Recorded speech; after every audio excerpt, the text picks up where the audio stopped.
Hello and welcome back to my channel. I'm Faye. I'm a business mentor for personal stylists, and today we're talking all about how to switch from virtual styling or how to get started as a virtual stylist.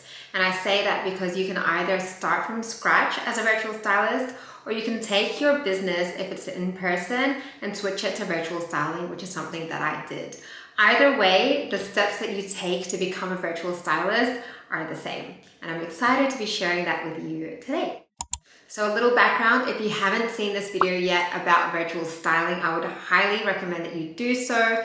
It basically goes through all of the reasons why virtual styling is the incredible way for you to scale your styling business.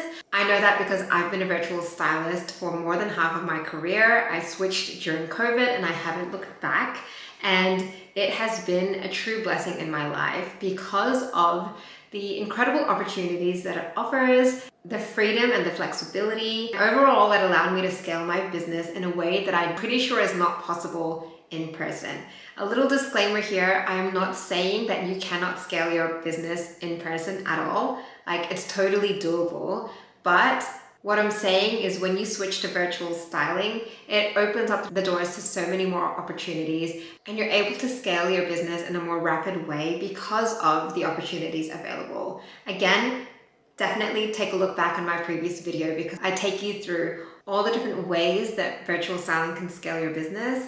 And so then in this video, we're talking all about how to get started as a virtual stylist. All right, first things first, you need your foundations in order. Whether you're just starting out or whether you're experienced and ready to switch to virtual styling, you still need to have your foundations in order. This is because you cannot run a business without knowing who it is that you're speaking to, without feeling confident in your brand, and without feeling confident in the offer that you have to provide to your clients. So you need to have your foundation set first. This is the opportunity for you to really dig deep into your vision and ask yourself, who do you desire to work with? Who is that dream client of yours? What are they currently experiencing? What are their biggest frustrations? What's holding them back from achieving their goals? And what are their ultimate style goals? This will give you a really clear idea of the kind of offer that you can create to help your client. At the same time, this is the pivotal step where you conduct market research. And essentially what that means is you seek information from your dream clients, your ideal clients, and you ask them a series of questions that will help you with the creation of your offers. This step is so often missed. The amount of clients that I work with who completely miss this step. And then when it comes to messaging and copy and speaking to their audience, it's always fluffy and not very clear, not very vague. The messaging always misses the mark, and that's because they don't know who their dream client is and what they want.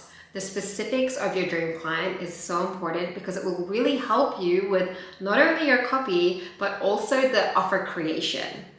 This is how I'm able to create offers that I just know my clients need, because I literally get into my clients' heads and I ask them, what do they want to learn? What do they want to achieve? What's holding them back? What is the investment that they're willing to make? These kind of questions are so important for you to be able to know what you're creating and whether it is the right offer for your client. It will then help you feel confident when it comes to launching, knowing that you've done the research and you know exactly what your dream client needs, and what you've created is exactly what they want. Part of market research as well is really diving into the offer that you're wanting to create. You don't have to know what that offer is at this step necessarily, but at least finding out from your dream clients how they like to learn, how they like to experience things, have they had this kind of experience in the past. These little details will really help you when it comes to the kind of offer that you can be creating as well. Above all though, with this foundational piece, you always want to make sure that whatever you create is aligned with you and your vision. There's no point creating an offer and being a virtual stylist where you're not feeling aligned with what it is that you're providing to your audience, right? For example, if you love one-on-ones and that quality time with your clients, but then you're creating a product that is completely passive and no client facing at all, that is not then aligned with you as a person, and you may not then enjoy selling that product because it doesn't feel right for you. It's not aligned with you, it doesn't feel authentic to you. You won't then feel fulfilled because you won't then feel like you're doing your job because it's going against what you naturally want to do as a stylist. So this is also the step where you do some deep work into the kind of work that you like to do. How do you like to deliver information? How do you like to educate? How do you like to serve?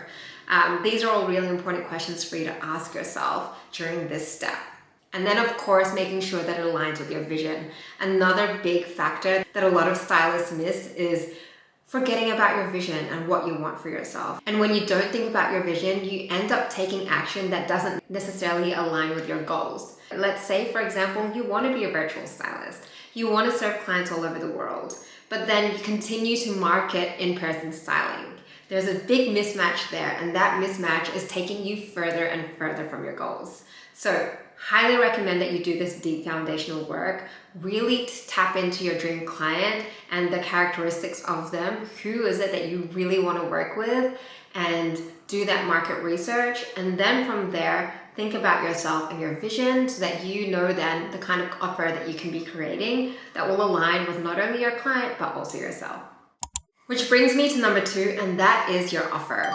If you've seen the last video, then you know that when you go online, the world is your oyster with what you can be creating. And there's really no right or wrong. What matters is that what you're creating is aligned with your dream client and you. So options of virtual offers can include your one-on-one offer. So for example, one-on-one style consultations online, maybe your full styling package all online. But essentially the services that you're offering are all client-facing and one-on-one. You can also offer one-on-one that is not client-facing, in which case that could look something like email support or WhatsApp support, Voxer support, maybe a retainer package where you're providing your client with one-on-one check-ins every season, but that is all your one-on-one support. And then you can move on to one-to-many, and that can be anything from courses, programs, masterclasses, digital products, anything that you're offering that can serve many clients in the one go. Personally, I would highly recommend that you go down that route because you're able to impact more people with less time and energy on your end. And that is the more sustainable way to grow your business. Again, I'm not saying that you shouldn't be doing one-on-one at all. You're allowed to do a mix if you want to, but just from my experience, introducing one-to-many in my offer suite allowed me to really scale my business because I wasn't tied down to one-on-one clients. So for you, it's really about asking yourself again, what is your vision? What does that look like? What are you offering? And seeing if you can create an offer suite that really aligns with your vision. You can have one offer, you can have multiple offers, you can have a one-on-one offer, a digital product and a group program. The world is your oyster again. You're free to create whatever you want. You're free to launch and test the waters and see if that's something that you like, which I highly encourage you to do, because at the end of the day, especially if you're doing this for the first time, you may not know what you like and what you don't like. And it's okay to test the waters, okay? Because at the end of the day, you get to make the shots. It's your business. And you'll never learn unless you give it a go. Just to reassure you, I launched a group program in the earlier days of me switching to virtual styling, and as successful as it was, it didn't feel aligned with me. Like the information that I was sharing didn't quite feel aligned with me and what I wanted to be known for as a stylist. And so after one round, I made the decision to retire that program, and instead I created something bigger, which was my signature styling program, Style to Thrive. So you're allowed to test the waters, you're allowed to take your time with it as well, and really get a feel of what works well for you, what works well with your lifestyle and your schedule, and your learning style as well. Which brings me to this point, how you want to deliver your services. Again, online, you have options. You can do one-on-one face-to-face, and you can do that via Zoom or Google Meets. Online courses, you can do completely digital products, so PDFs and guides. You can do, like I mentioned earlier, Voxer support, WhatsApp support. So really it's up to you, but what you have to ask yourself is, how do you like to teach? And how would my dream client like to receive the information as well?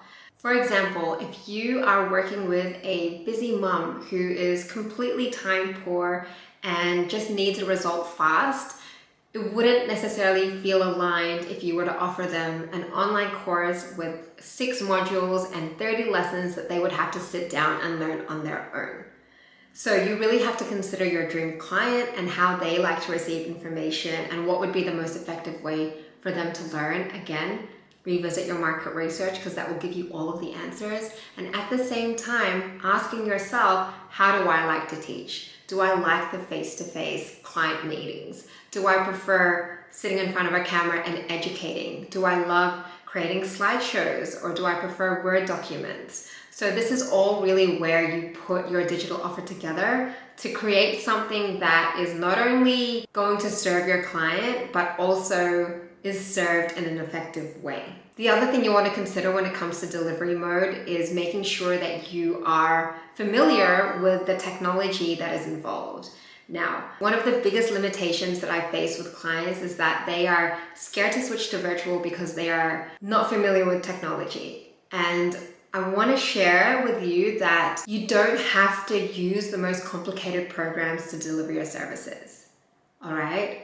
If you are doing client-facing meetings, all it takes is Zoom or Google Meets, and you log on, send the link, and you communicate with your client that way. If you are choosing the online course digital product road, you have to ask yourself, what kind of programs do I need to deliver this information? And Google can be your best friend here because there are so many programs available for you, and you can literally Google how to use these programs and it will give you step-by-step guides. If you want my perspective and my recommendations, I've actually put together an entire library of my recommended resources and programs that I've used in the past and that I would recommend. And they're all part of my Stylist Essentials Toolkit, which can be found in my Stylist Who Scale membership.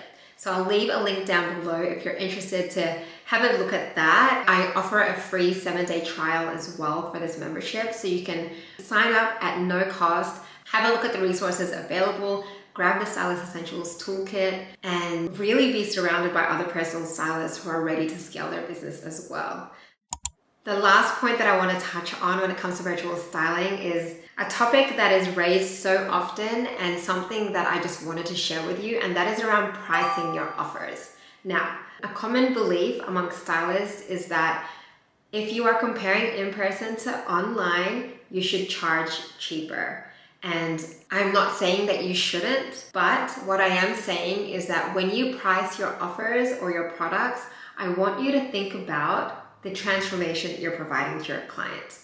I can tell you now that my pricing for in-person and online were equal because it was the transformation that mattered the most. Remember that whether your client is being seen in person or online, you are still providing that same transformation. You are still giving them the same results. And so if that's the case, then the pricing should be the same.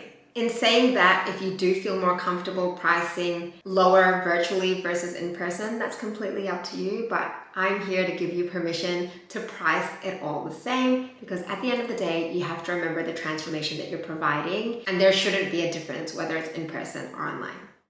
So those are my tips to get started as a virtual stylist. I am so excited to be welcoming you into the virtual world because big impact is on its way. Like, you are going to be opened up to so many opportunities and you're going to be able to serve more people on a global level, and it will really skyrocket your business. If you have any questions at all about virtual styling, feel free to drop them below. I am an open book. I'm happy to answer any question that you have. And if you're interested to learn how to take this virtual offer and scale your business, then I invite you to join the waitlist to my secret project. It is currently in the works. I am just so excited about it. It'll be launching very soon, and I cannot wait to share more about it with you when the time comes. But essentially, it will help you scale your business while scaling back your workload. I'll be peeling back the curtains on how I built my business to 6 figures, and I really want to share all of that with you because we don't gatekeep here, and at the end of the day, I also want you to make big impact and serve the millions out there who need styling help. So I'll leave the link to the secret project down below as well. I invite you to join the waitlist. Again, if you have any questions at all, feel free to drop them below and I'll be happy to help. Thank you again for being here. Thanks for watching this video, and I will see you in the next one. Bye.